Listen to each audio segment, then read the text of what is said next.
Hi everyone, welcome to my YouTube channel. ഞാൻ ഇന്ന് വന്നിരിക്കുന്നത് നമ്മുടെ റിലേഷൻഷിപ്പിൽ വേണ്ട ഇമ്പോർട്ടൻ്റ് ആയിട്ടുള്ള 3 കാര്യങ്ങൾ നമുക്ക് നോക്കാം എന്തൊക്കെയാണ് വേണ്ടതെന്ന്. First one, you should know what you wanted in relationship. That's A very important thing. നിങ്ങൾക്ക് എങ്ങനത്തെ പാർട്ട്ണറെയാണ് വേണ്ടത്? ആളുടെ മെറ്റീരിയലിസ്റ്റിക് ആയിട്ട് കാര്യങ്ങൾ മാത്രമല്ല, അതും അറിഞ്ഞിരിക്കണം. അതുകൂടാതെ നിങ്ങൾക്ക് ഒരു റിലേഷൻഷിപ്പിൽ എന്താണ് നിങ്ങൾ ആഗ്രഹിക്കുന്നത്? റെസ്പെക്റ്റ് ആണോ, കെയർ ആണോ, അല്ലെങ്കിൽ ഒരു ഫാദർലി ഫിഗറിനെയാണോ, ഒരു മദർലി ഫീലിംഗ് ആണോ? നിങ്ങൾക്ക് എന്താണ് വേണ്ടതെന്ന് നിങ്ങൾ അറിഞ്ഞിരിക്കണം. ഇനി അത് മനസ്സിലാക്കിയിട്ടുണ്ടെങ്കിൽ അതെങ്ങനെ ആളുടെ അടുത്ത് പോയി പറയരുത്. എന്താ ചെയ്യേണ്ടത്? ആളുടെ പേഴ്സണാലിറ്റിയിൽ നിന്നും ട്രേറ്റ്സ് നിന്നും മനസ്സിലാക്കാൻ ശ്രമിക്കുക. എനിക്ക് പറ്റിയ ആളാണോ ഇതെന്ന് മനസ്സിലാക്കാനുള്ള വിവേകം നിങ്ങൾ കാണിക്കണം. അത് second one is you should respect each other.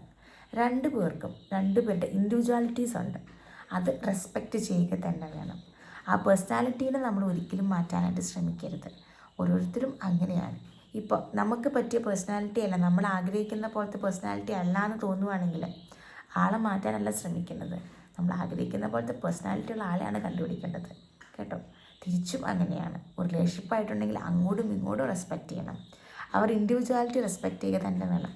നിലവിൽ റിലേഷൻഷിപ്പിലുള്ള ആളുകൾക്ക് ചിലപ്പോൾ അത് മനസ്സിലാവണമെന്നില്ല. ചിലപ്പോൾ എന്നോടുള്ള സ്നേഹത്തിൻ്റെ പ്രതിയാണല്ലോ എന്ന് ചിന്തിക്കുന്ന പല കാര്യങ്ങളും നിങ്ങൾ റെസ്പെക്റ്റ് ചെയ്യാതെ തന്നെ അവർ ചെയ്യുന്നതാണ്. അത് നിങ്ങൾ മനസ്സിലാക്കണം. And the third one is you should love your self. ഒരാളെ ഇഷ്ടപ്പെട്ടു പോയി എന്ന് വെച്ചിട്ട് ഞാൻ എന്നെ ഇഷ്ടപ്പെടാൻ മറക്കരുത്. എന്നെ കംപ്ലീറ്റ് ആയിട്ട് മറ്റേ ആൾ സ്നേഹിക്കും എന്ന് വിചാരിക്കരുത്. ഞാൻ കംപ്ലീറ്റ് ആകുന്നത് മറ്റേ ആളുടെ കൂടെ വരുമ്പോഴാണ് എന്ന് വിചാരിക്കരുത്. ഞാൻ സ്വയമേ കംപ്ലീറ്റ് ആയിരിക്കണം. എനിക്ക് എൻ്റേതായൊരു സ്പേസ് ഉണ്ടാവണം.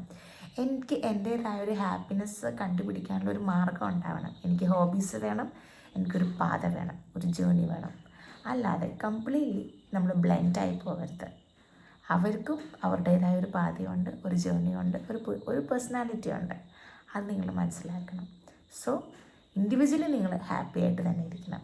നിങ്ങളുടെ ഹാപ്പിനെസ് വേറെ ആരുടെയും കയ്യിലല്ല എന്ന് നിങ്ങൾ മനസ്സിലാക്കണം. Okay, stay healthy, stay happy. Bye, thank U.